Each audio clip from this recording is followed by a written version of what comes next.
Assalamualaikum warahmatullahi wabarakatuh. Bismillahirrahmanirrahim. Alhamdulillah. Wassalatu wassalamu ala rasulillah. La hawla wa la quwata illa billah. Anak-anak sekalian, khususnya kelas 7, berikut akan saya sampaikan bab toharoh atau bersuci dan bagaimana tata cara bersuci secara baik dan benar. Baiklah, sebelum kita mempelajari tata cara bersuci, pengertian toharoh itu sendiri perlu dipahami anak-anak sekalian. Menurut bahasa artinya bersuci atau bersih. Sedangkan menurut istilah syarak toharoh adalah suci dari najis dan hadas. Rasulullah SAW sendiri terkait dengan kebersihan ini atau bersuci ini bersabda, yaitu at-toharatu satrul iman, bahwa kebersihan itu adalah sebagian daripada iman. Selain itu, toharoh juga dapat diartikan mengerjakan yang membolehkan sholat berupa wudhu, mandi, tayamum, dan menghilangkan najis. Baiklah, untuk toharoh dibagi menjadi dua, yaitu toharoh dari najis, yang nomor dua yaitu toharoh dari hadas. Apa itu najis? Najis menurut bahasa sesuatu yang menjijikkan, sedangkan menurut istilah adalah sesuatu yang haram, seperti perkara yang berwujud cair, ada darah, muntah, dan nanah. Setiap perkara yang keluar dari dubur dan kubul ini juga kecuali mani, ini kategori najis. Selanjutnya najis terbagi menjadi tiga. Jadi ada najis muhaffafah, najis yang ringan, ini nanti akan dijelaskan apa itu najis muhaffafah. Lalu ada najis mutawasito, najis sedang, dan ada najis yang berat disebut dengan najis mughaladhah. Ya, ini anak-anak sekalian. Najis muhaffafah ini najis yang ringan. Ini cukup dihilangkan caranya najis itu dilap dengan air, ya, dengan bersihkan dengan air mutlak tempat yang terkena najis, lap hingga kering. Ini najis muhaffafah, yaitu najisnya anak kecil, bayi laki-laki yang belum umur 2 tahun dan dia belum makan sesuatu kecuali air susu ibu. Ini kategori najis muhaffafah. Najis mutawasito ini najis sedang. Ini selain kencing bayi laki-laki umur 7 tahun dan selain najis mughaladhah, yaitu najisnya kotoran anjing dan babi, ini termasuk najis mutawasito seperti darah, nanah, dan kotoran manusia. Lalu bagaimana membersihkan najis mutawasito ini? Yaitu membuang najis itu terlebih dahulu dan menghilangkan bau, rasa, dan warna dari najis tersebut. Ini najis mutawasito. Selanjutnya najis mughaladhah. Najis mughaladhah ini termasuk najis berat, yaitu najisnya anjing, kotoran anjing, liur anjing, termasuk juga babi. Ini cara mensucikannya, yaitu pertama menghilangkan najisnya,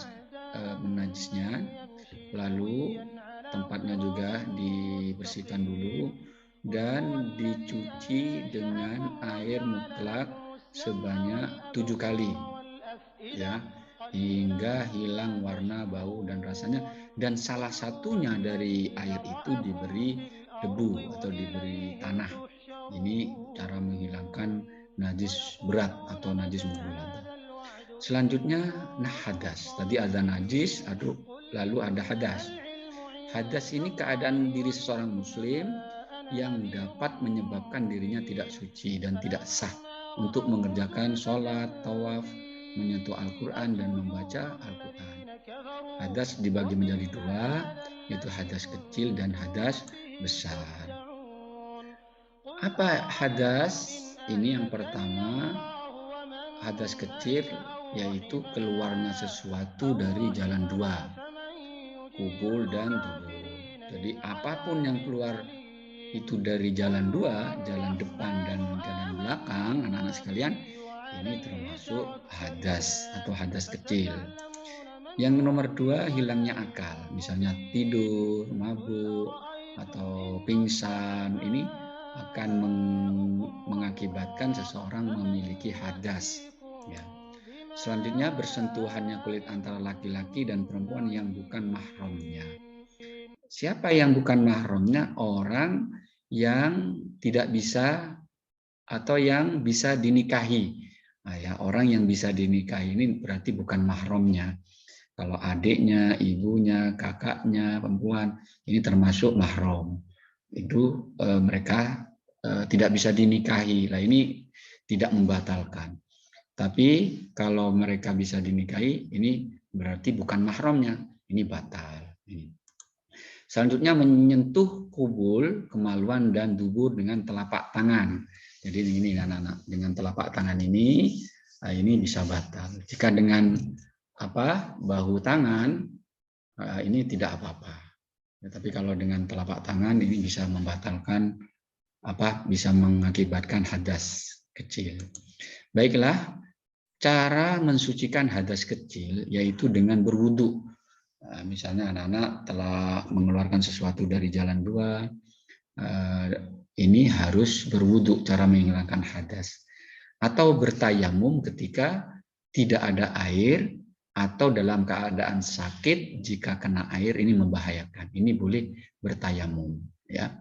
Bagaimana dengan cara berwudu dan bertayamum? Nanti ada bab berikutnya untuk menjelaskan secara rinci cara berwudu dan bertayamum. Baiklah anak-anak, selanjutnya sebab-sebab hadas besar. Kalau tadi hadas kecil, sekarang hadas besar itu disebabkan karena haid. Ini haid, ini biasanya dialami oleh perempuan, wanita, dan ini normal, sehingga datangnya haid ini setiap bulan, ini disebabkan hormon tertentu. Nah ini hadas besar. Nifas ini darah yang keluar setelah melahirkan. Wiladah, darah yang keluar ketika melahirkan. Ini mereka hadas besar. Lalu ada hubungan suami istri, dan bagi anak laki-laki keluar mani. Misalnya dengan bermimpi atau disengaja, ini jelas memiliki hadas besar, anak-anak sekalian. Berikutnya, bagaimana cara mensucikan hadas besar. Nah, ini dengan cara mandi. Kalau dengan hadas kecil tadi, caranya berwudu, tapi mensucikan hadas besar, ini dengan cara mandi. Anak-anak sekalian, apa sih hikmah orang yang bersuci atau toharo? Yang pertama, orang yang hidup bersih akan terhindar dari segala macam penyakit, karena kebanyakan sumber penyakit berasal dari kuman atau kotoran. Nomor 2, Rasulullah bersabda bahwa orang yang selalu menjaga wudhu akan bersinar wajahnya kelak saat dibangkitkan dari kubur. Nomor 3, dapat disajikan sarana untuk lebih mendekatkan diri kepada Allah. Ini anak-anak sekalian, sebaik-baiknya demikian. Assalamualaikum warahmatullahi wabarakatuh.